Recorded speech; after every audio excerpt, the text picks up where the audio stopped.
News First Nations showdown. There's a lot of upset First Nations leaders, chiefs, that feel betrayed.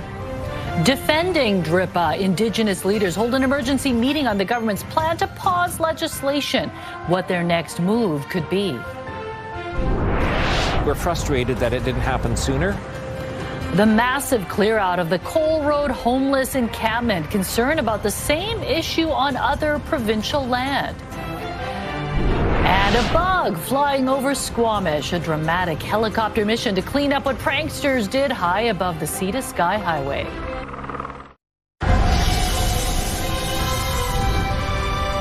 This is CTV News with Mi Jung Lee.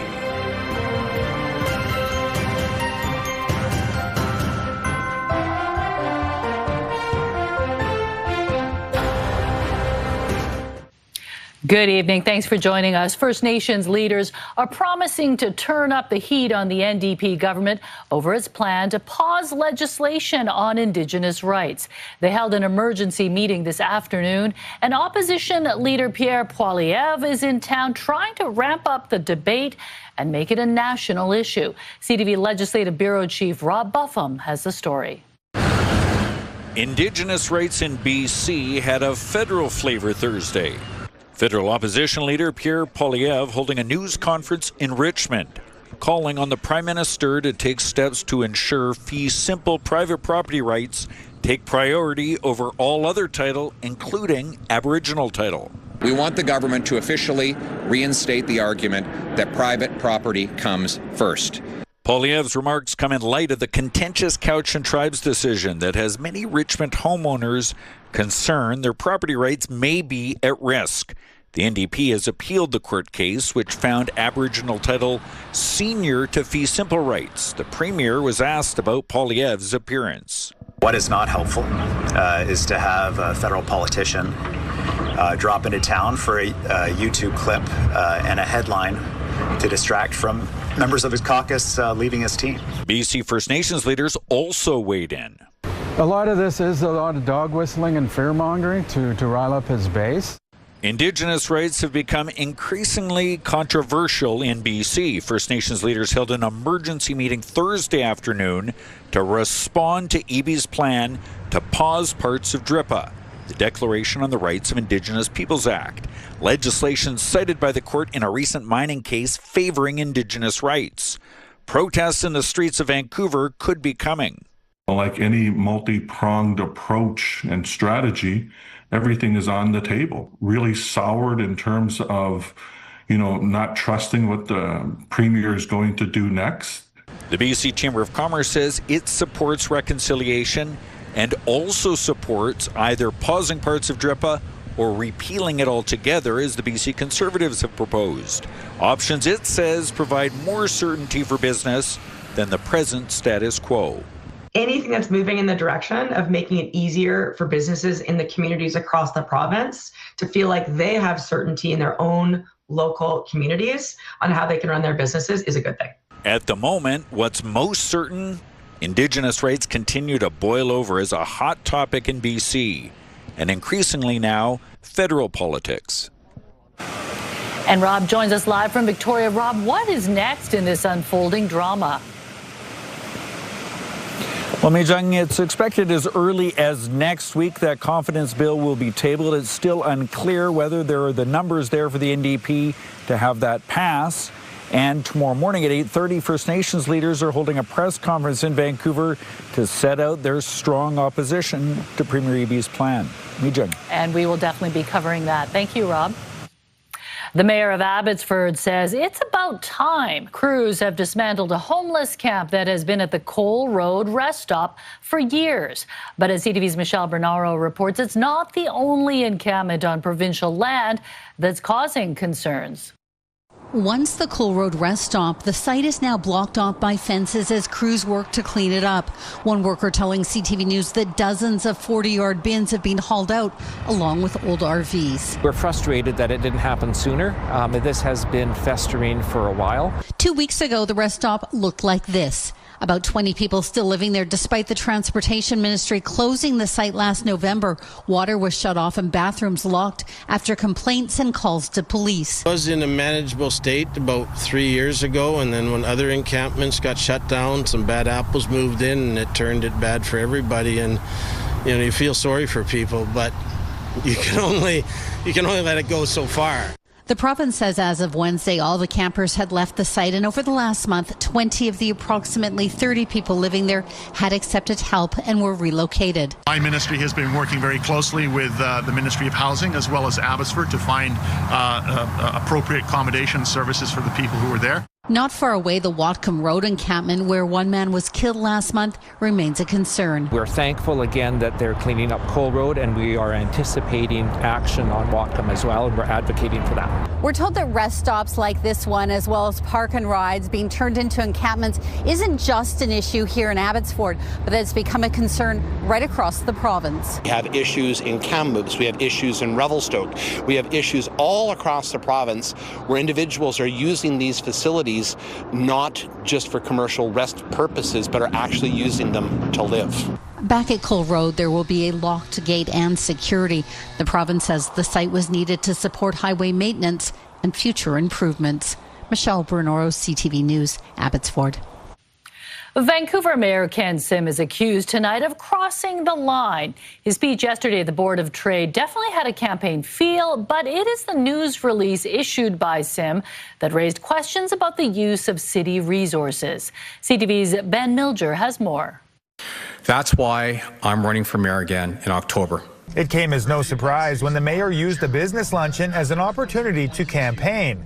But a later release on city letterhead did catch people off guard. It says Mayor Sim also announced that if re-elected with a majority on council, taxpayers would receive a second consecutive 0% property tax increase in 2027. Some see that as campaign material that should not come from taxpayer-funded staff in the mayor's office. It's immediately offside. Councillor and mayoral candidate Pete Fry believes having taxpayer-funded staff doing partisan work potentially violates the city's code of conduct. And he says it's also contrary to Ken Sim and ABC's own platform in the last election. They talk very specifically that an ABC majority will limit partisan activity from mayoral office staff, which was a pretty clear commitment. It was a repudiation of Kennedy Stewart at the time. Former Mayor Kennedy Stewart did come under fire for using his office budget to produce a campaign-style video. To separate those kinds of communications makes it easier for voters to understand what's going on and avoids that perception, the optics of using city resources to support a re-election campaign. The mayor's office says the release reflects the remarks delivered by Mayor Sim at the luncheon, and that Vancouver operates within a partisan electoral context, and references to a majority reflect a commonly understood characterization of council. With 6 months to go until voters head to the polls, the rhetoric is already heating up, highlighted this week by one political rival's response to another plan put forward by Ken Sim and ABC. One City Vancouver, which is also running candidates in the election, raised eyebrows with a news release of its own. It referred to Ken Sim's plan to upgrade rec centers as a, quote, $400 million slush fund. The party's lone councillor stands by the use of the loaded phrase. So no regrets on the use of the term slush fund? I think that will play out, and it's up to the voting public as to whether they trust that commitment by ABC. At this rate, we can likely expect more pointed language as the campaign for City Hall heats up. Ben Milger, CTV News, Vancouver. 4 people have been convicted in connection with a violent home invasion in East Vancouver 3 years ago, where a family was held hostage. The attack in March 2023 also involved a kidnapping, as the victims in a home in the 5200 block of St. Catherine Street were driven outside the city and held hostage for a period of time. The victims, a mother, father, and 2 daughters aged 21 and 18, were restrained with zap straps and had duct tape over their mouths. The women were later abandoned in Richmond, while the father was left in a remote area of Surrey following extortion attempts. All 4 suspects have since pleaded guilty. A teen suspect has already served his sentence, and the 3 others remain in custody pending a court appearance next month. The homicide investigation team has been called to Surrey after a man died last night. How he died or what exactly happened remains unknown. But police believe it started as a verbal altercation out on the street. CTV's Ben Nesbitt reports. Investigators say it was just a passerby who found the victim lying on the sidewalk before they called 911. Now they're trying to piece together what exactly transpired. Officers with the Surrey Police Service initially responded to a report of an injured man in the 9700 block of 134th Street at about 9:10 p.m. Wednesday. The man was already being treated by paramedics when police arrived. He was taken to hospital where he was pronounced dead. Initial evidence suggests that it stemmed from a verbal dispute, and right now we're working towards identifying all individuals involved to get an understanding of what the motive might be. Police have identified the victim as 34-year-old Matthew Neely of no fixed address. They say they're working with the BC Coroner Service to determine the cause of death, but say the injuries are suspicious in nature. No details have been revealed about the suspect, who remains on the loose. But investigators don't believe there's any threat to public safety. It is essential at this time, we are less than 24 hours into the investigation, to speak with anyone who was in recent contact with Mr. Neely. We're hoping to establish a background as well as the timeline leading up to the injuries that were caused. Police are asking anyone who is in the area between 8 and 9:30 Wednesday night who may have seen anything or who has dash cam or any type of video footage to contact them. Ben Nesbitt, CTV News, Surrey. The province is investing $35 million to expand a Surrey high school as it works to keep pace with rapid growth in the city. It's my pleasure to announce a new addition is coming to Grandview Secondary School. It will add 500 new seats for Surrey students to learn, grow, and reach their full potential. The three-story addition at Grandview Heights Secondary will add 12 classrooms and 9 specialty learning spaces. Construction is set to begin next summer, with the expansion opening to students in the fall of 2029. West Vancouver has spent years under pressure from the province, accused of not building enough housing. The district insists it's trying, but with a slow market and stalled projects, the mayor questions whether those targets back in 2023 are realistic today. CTV's Kevin Chirac has the story. This would have been nearing completion right now. West Vancouver Mayor Mark Sager shows me a site that was supposed to look like this, featuring more than 200 units. The owners of the property took it right to building permit stage and then pulled the permits. Across West Van, we've spotted several sites like this, major projects expected to add significant housing to the region, only to be stalled or in some cases face an uncertain future.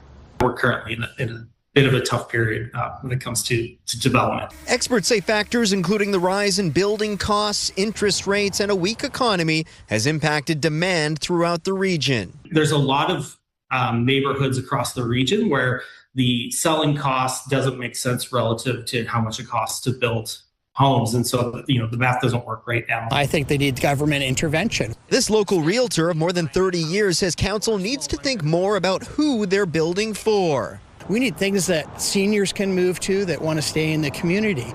Young families that can live in 3 bedrooms, like a townhouse. That's the kind of housing that we are severely lacking. West Vancouver sits at about a third of its provincial housing target, though city officials say the building pace has picked up over the past year. The premier weighing in earlier this week. West Vancouver is not unique in terms of their treatment by the provincial government in terms of our expectations that they hit minimum standards in providing the housing that people need. Housing Minister Christine Boyle has since overruled council, signing an order essentially rezoning parts of Ambleside to allow for more density, though she acknowledged the mayor and council have made some progress. Meanwhile, Sager says the city can only control so much. The market is dead, and so we don't control that. Kevin Chirac, CTV News, West Vancouver. Just ahead, dealing with a devastating diagnosis. A Surrey family fights to get their son a potentially life-changing treatment for his rare condition. The story in just a moment, but first, let's take a look outside. A stunning shot from Grouse Mountain of downtown Vancouver. It's 6:14, a beautiful day, a little bit of a breeze downtown. Yes, but no one's complaining about that. Gorgeous. Yeah, with the sunshine and warm temperatures across the board, it was stunning today. Here's a look at temperatures right now across the Lower Mainland. 15 degrees at the Harbour. You're looking at 19 degrees in Pitt Meadows, 22 in Chilliwack right now, 19 degrees in Abbotsford as well. So as we head through the overnight, another clear and calm night, 6 degrees, and tomorrow we'll do it all over again, but with a few more clouds, a mix of sun and cloud, 17 degrees near the water, 21 degrees inland. CTV Weather brought to you by Expedia Cruises, customizing dream vacations with unbelievable value. Call or learn more at expediacruises.ca. Enjoy the sun and warm temperatures tomorrow because the April showers are back. I've got those details coming up. I think people are savoring the sunshine while it's here. They better. All right, thanks, Ed. Welcome. Researchers have made incredible medical advancements in recent years, some of which could end rare and debilitating illnesses. But what happens when there isn't enough funding to get those treatments to patients? As CTV's Penny Daflos reports, families across the country could benefit from technology that's only in reach for the ultra-rich. On a perfect day for play, Gurmo Singil looks like any other kid having fun, especially when trucks and cars are involved. Always cheerful, energetic. He makes me feel special. The 3-year-old's parents noticed he was having trouble when he first started walking and have been devastated by his diagnosis, spastic paraplegia type 4. It's going to keep on damaging his nerves. And then they said eventually he will lose his ability to walk. Then there are cases where like literally everything, like arms, speech, mental capacity, like it will take everything away from him. Unwilling to accept that, his mom researched the genetic condition and discovered McGill researchers have the expertise and gene editing know-how to treat it. That needs to be tailor-made. It sounds a little fantascientific, a little science fiction, but it can be done. There are already inspiring cases here in BC. He was cured of this lifelong disease. And in the U.S. By the next day, he was up, laughing, looking around. Where life-threatening conditions have been treated with gene therapy. But each attempt costs several $1 million. Some work, some don't. And that means profit-driven pharmaceutical companies and governments struggling with deficits focus on the broader population rather than rare diseases. This is quite expensive. And usually the way to go has been support via foundations, fundraising. I think the appropriate public control on these things is the way to go. We cannot accept astronomical high prices. The Gills are in talks with the federal government to access rare disease funding and have started a GoFundMe for the treatment that could help hundreds of Canadians and change the course of Gurmo's life. We have the technology, we have doctors, researchers, everybody saying we have everything set up ready. Spending that money now would avoid future costs to our healthcare system of a paraplegic patient. And setting the cost-benefit analysis aside, no child should be deprived of, a cure or a treatment just because of money. Penny Daflos, CTV News, Surrey. The push to fast-track a gondola to go up Burnaby Mountain to SFU, also ahead. They pulled it up and they disassembled it into 4 pieces. They put it into a net and then we slung it out this morning. Bye-bye VW Beetle. A helicopter was brought in to clean up the work of pranksters on a Squamish mountain. And a sneak peek at the new Mount Pleasant office of Netflix Animation Studios, employing 450 people. When CTV News at 6 continues. Stay with us. The shell of a Volkswagen Beetle that was perched atop a mountainside south of the Squamish Chief has finally been taken down. The dramatic removal happened this morning when a helicopter swooped in to lift it off. CTV's Yasmin Gandam has more from Squamish. After a week of trying to figure out how to get the prank car down from the mountain, it appears it was a success. The helicopter came in, connected the bug, and then slowly lowered it from the mountain. The helicopter came, we hooked it up, and then they dropped it here at the Sea to Sky gondola parking lot. The hollowed-out sprout red VW bug had been hanging from the side of Papoose Mountain when workers at the site first noticed it last Monday morning. While no one has taken credit for the stunt, a similar car has been used in past pranks linked to UBC engineering students. Initially, we didn't know how it was rigged. We didn't know how it was, attached to the rock. So we did have some concerns. It's over, there's power lines nearby, there's a highway nearby, there's trails. The dramatic removal of the car Thursday morning required a lot of planning and preparation, with a crew of 5 people getting it ready for liftoff the day before. Once we'd secured it, made it safe, put some wheels on it so we reduced the friction as we hauled it up.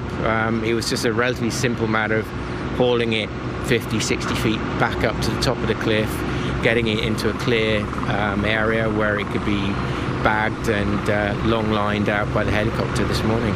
Crux Trades, a contracting company, saw the ordeal on the news and decided to help out for free. We live and work in this community, and it was important for us to have the opportunity to give back into the community. The area has now reopened, and the car behind me will soon be brought to a junkyard to be disposed of. Yasmin Gandim, CTV News, Squamish. A rally was held at SFU's Burnaby campus today as students called on the city of Burnaby, the province, and TransLink to back a long proposed gondola up Burnaby Mountain. This long-promised project, we haven't seen any progress with it. We're really pushing for the release of the business case. We're pushing for more dedicated funding from all levels of government, a couple $100 million, a timeline to construct of under 2 years. It's sustainable, it's cost-effective, and it's honestly it's a transit solution of the future. The gondola, first proposed in 2007, would link Production Way, University Station to SFU in about 7 minutes and run in all weather. While it's part of TransLink's long-term 2050 vision, it remains unfunded and years away from construction. If you've been waiting for gas prices to drop, you may be in luck. The roller coaster ride for drivers also ahead. No ceasefire ever goes without a little bit of choppiness. Israel bombs the Iranian-backed Hezbollah in Lebanon, one of the deadliest days in the war. Despite a ceasefire, the Strait of Hormuz is at a standstill. That's ahead.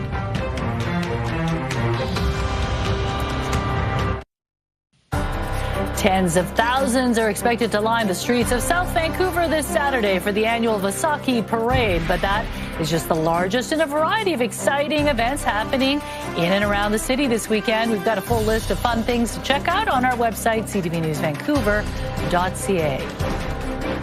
On the second day of a ceasefire with Iran, the shaky deal is facing headwinds as Tehran accuses the U.S. and Israel of violating the ceasefire's terms. Here's CTV's Joy Malbin with the latest. Israel blew up bridges in Lebanon in its battle against Iranian-backed Hezbollah militants. Yesterday's bombings in Beirut, one of the deadliest, says the health ministry, killing hundreds and wounding more. Angering Iran, who insists that attacking Lebanon is off limits and part of the ceasefire. No ceasefire ever goes without a little bit of choppiness. What we have been very clear about is that we want to stop the bombing. We want our allies to stop the bombing, and we want the Iranians to do the same thing. The Trump administration asked Israel to scale back. Today, Prime Minister Benjamin Netanyahu authorizing direct talks with Lebanon aimed at disarming Hezbollah and bolstering a shaky truce with Iran that still has a grip on the Strait of Hormuz. Video shows very little traffic moving through the critical oil and shipping route, opening it a key demand from President Donald Trump, who issued a new warning saying the U.S. military will remain in Iran until such time as the real agreement reached is fully complied with. If not, then the shooting starts bigger and better and stronger. NATO Secretary General Mark Rutte says the alliance is working with Washington to keep the strait open. President Trump has repeatedly threatened to withdraw from NATO over a lack of support for his war in Iran. Some allies were a bit slow, to say the least. But what I see when I look across Europe today is allies providing a massive amount of support, basing, logistics and other measures to ensure the powerful US military succeeds in denying Iran a nuclear weapon. And those high-stakes peace talks set to take place this weekend in Pakistan. The president telling reporters that he's optimistic, adding that if Iran doesn't make a deal, it will be very painful. Joy Melvin, CTV News, Washington. The fragile truce and restrictions in the Strait of Hormuz are making it difficult to predict gas prices. Even so, tomorrow is expected to bring some relief at the pumps. But as CTV's St. John Alexander reports, it won't last. Fill up now or roll the dice one more day. Call it April's great guessing game. Once again, the oil market has been swinging wildly. Prices all over the map, climbing again above $100 a barrel before settling just under. The future's clear as mud. Things are changing on a minute-by-minute basis. It's very hard to stay on top of. Markets are trying to use language, tonality, headlines to try and get a sense of what is coming. Even so, some good news, albeit brief. Analysts figure Metro Vancouver is due for a drop. Now, how much is tricky to forecast, but regular gasoline down 4 to 8 cents a liter, diesel a saving of 6 to 11 cents. Before you get too excited, things could quickly reverse down the road next week as well. By now, everyone knows why. The situation in the Middle East keeps changing. Movement in the Strait of Hormuz is minimal, and the 2-week ceasefire is already showing cracks. Assuming that the ceasefire holds and everything does restart again, we're looking at oil prices somewhere between $75 and $85 a barrel by the time we get to the end of this year, and that is still up $10 compared to where it was pre-war. In other words, it will be a long time before the price at the pump returns to what it was before the conflict began. The world imbalance of supply and demand remains. So enjoy the dip, because drivers shouldn't be surprised to see their wallets squeezed one more time before some much-needed relief. St. John Alexander, CTV News, Vancouver. More positive news on Maya Gabala, the 12-year-old girl critically injured in the Tumbler Ridge mass shooting. And I would just hear kids giggling and say, "Oh, Betty's here. We love Betty." A daunting task, how a victim services worker and her service dog provided comfort to people in Tumbler Ridge. That's ahead on CTV News at 6. Time now for tonight's Skywatch, looking west along the seawall near Sunset Beach under a clear blue sky. CTV Skywatch is brought to you by Kermac Collision and Autoglass, the name you'll remember when it matters. Kermac cares for kids. An update now on the status of Maya Gabala, the 12-year-old who was severely injured after the mass shooting in Tumbler Ridge. On social media, her mother says Maya is out of the ICU. She's aware and seemingly stable. She writes, "Are we out of the woods? Maybe." She adds they've also decided to say yes to an opportunity for an aggressive approach to her rehabilitation through privatized health care in LA. Last month, UFC President Dana White offered to pay for Maya's care at a top-tier hospital and the family's accommodations. A Penticton woman and her service dog have been instrumental in providing care to the community of Tumbler Ridge. As the town tries to recover from the violence, the duo has offered comfort and healing. CTV's Isabella Zaffarisi has the story. Dee Dee Dosick has worked in victim services for more than 20 years. For the last decade, she's had a service dog by her side. Her latest companion, 7-year-old Benelli, or Benny. She's very loyal. She loves her treats. It's too much so some days.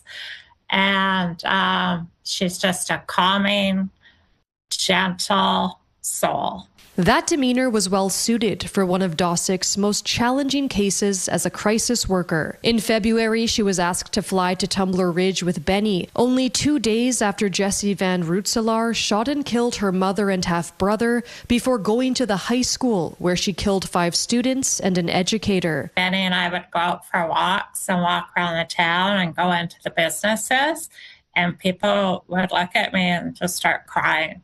On her first day, her and Benny spent time at the community center. Kids just kind of flop right on the ground with her and hold her, and it was very touching. Benny's impact so powerful, she was asked to come back last month as students prepared to return to school. And I'd let her go first so her little nose would go through the door. And I would just hear kids giggling and say, "Oh, Benny's here. We love Benny." Over time, Dosick and Benny were able to coax even the most apprehensive children. I saw Benny connect with this little girl who was terrified of dogs. And 10 minutes later, they were lying on the floor together.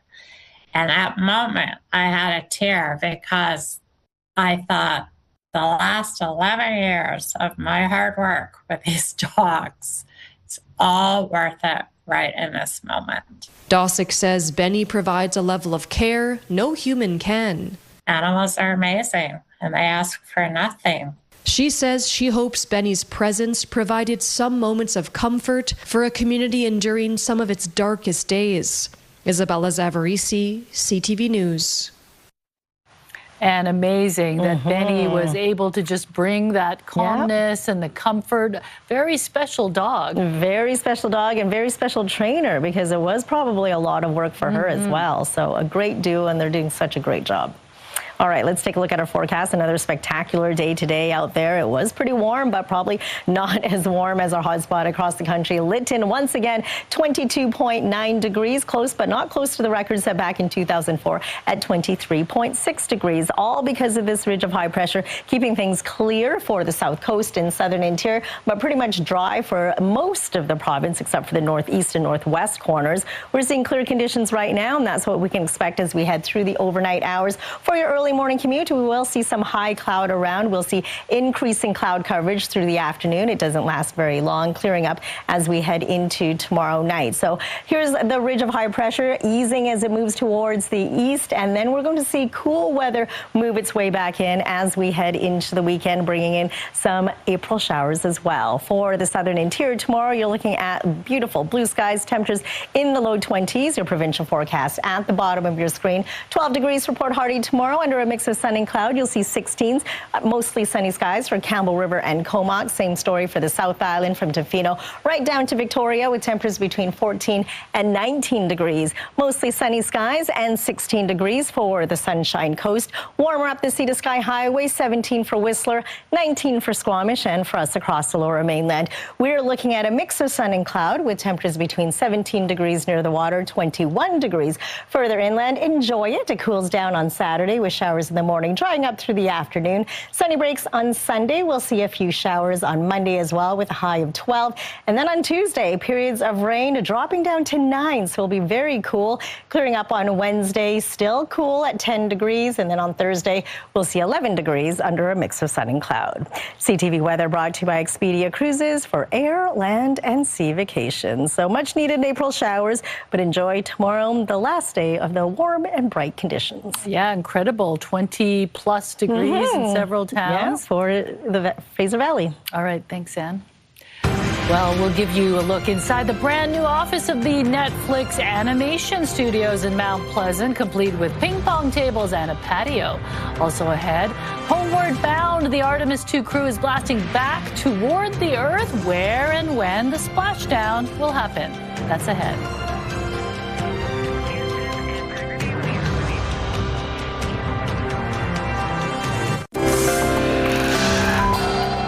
Taking a look at today's markets, the Canadian dollar traded for 72 cents to the American dollar. Oil climbed $3.46, closing the day at $97.87. Gold gained $40, and the TSX down to finish the day, losing 142 points. The Dow Jones closed higher, up 275 points. Netflix has opened a new animation studio here in Vancouver. The streaming giant celebrated the grand opening of Netflix Animation Studios yesterday in the Mount Pleasant area. The company says the new studio is more than 110,000 square feet and employs more than 450 people. Netflix says the next big project the studio is working on is the feature film Steps, a reimagining of the story of Cinderella's sisters, featuring the voices of Ali Wong and Amanda Seyfried. Science World's iconic dome is going green with a major energy efficiency overhaul now underway. It's been a symbol of innovation since it opened.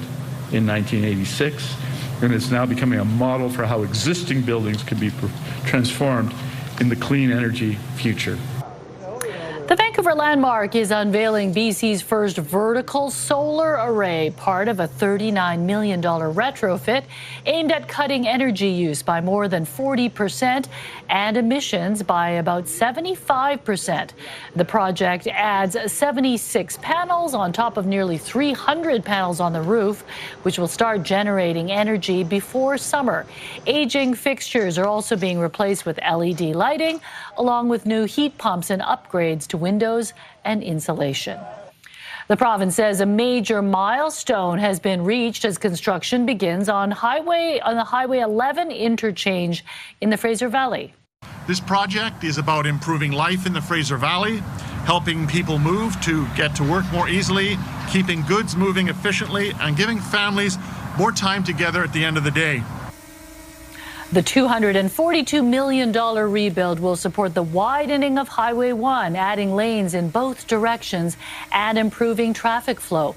Drivers should expect lane shifts, overnight closures, and reduced speed limits during construction, which is scheduled through 2031. A Greater Victoria distillery says it's the first Canadian whiskey maker in history to win a special international award handed out in London. Macoloni's distillery has won an Icons of Whiskey Award for Global Best Craft Distiller. It was handed out at the World Whiskies Awards, which honor the best of the best.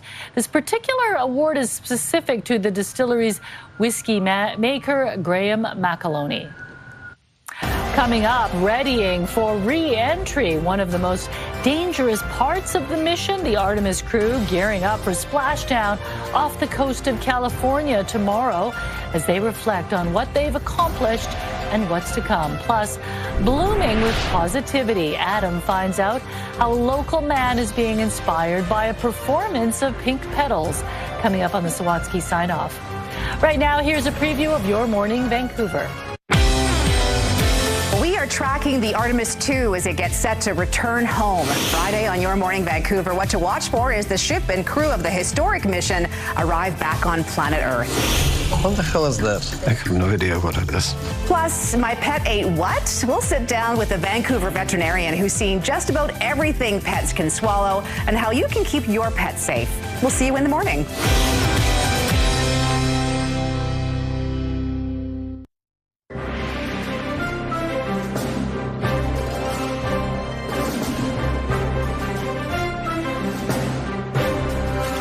Three Canadians are in the field as golf's first major of the year got underway today. Corey Connors, Nick Taylor, and 2003 Masters champion Mike Weir are all taking part at Augusta. Rory McIlroy will be looking to become the first player to win back-to-back tournaments since Tiger Woods in 2002. This year's Masters will be the first since 1994 that does not include Woods or Phil Mickelson. Less than 24 hours now until Canadian astronaut and his Artemis II crewmates splash down off the California coast. The astronauts are drawing ever closer to Earth and the end of their historic mission to the moon. The crew has tidied up their Orion capsule in preparation for the return home. They began today less than 240,000 kilometers from Earth. Earlier this week, Hansen and his fellow astronauts went further in space than any human has before. The crew says there is still a lot of data, photos, and stories that will be shared. But for now, tomorrow's re-entry and splashdown just after 5 p.m. Pacific are top of mind for everyone.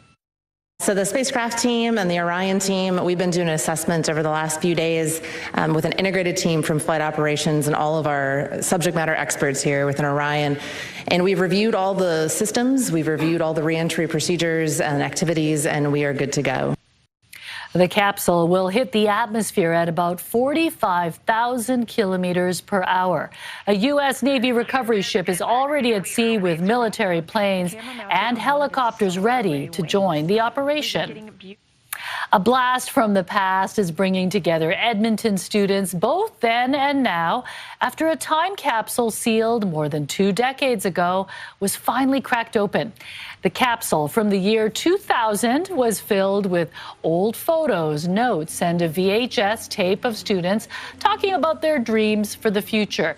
For some, those dreams included becoming a doctor or even an NHL player.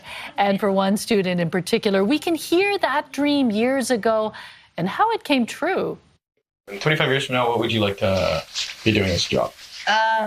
Playing as a hockey player in the NHL. Pinching myself a little bit at this time because, you know, my whole life I was looking forward, and now it's nice to kind of take a look back at everything. A full circle moment for former NHL player Tyler Ennis, who returned to his school today, years after a career in pro hockey, to watch the capsule opening and surprise students. Isn't that amazing? So cool. Yeah. I mean, it's not a very long time capsule. But he was able to make it to the NHL and retire in that time. And he went back to tell the kids that their dreams can come true. So that was pretty cool. That's pretty cool. But there is one at Queen Elizabeth Park. Did you guys know about that? No. 2054. Oh. So we got to wait, what, 28 years? Wow. All right. But it's been there since 1954. Wow. Will those people remember that they had it there? If you're over 100. But anyways, it'll be neat when it gets open. We'll be older then. Yes. Okay, baseball fans praying for the Chicago White Sox to win the World Series now have some big league support. Pope Leo XIV is a White Sox fan, and the team celebrating his support. It plans to give out these White Sox-themed papal hats to people who buy a special package for their game on August 11th.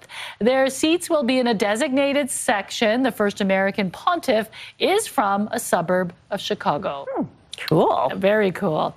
Okay, we'll get to the Sawatsky sign-off soon, but Lauren, what's coming up tonight? Well, Mijung, the April snowpack report is out tonight, which is often used as a benchmark of what could be to come in terms of drought and possible wildfire risk into the summer. Now, on the surface, it looks promising across the province, with several spots actually well above normal snowpack levels.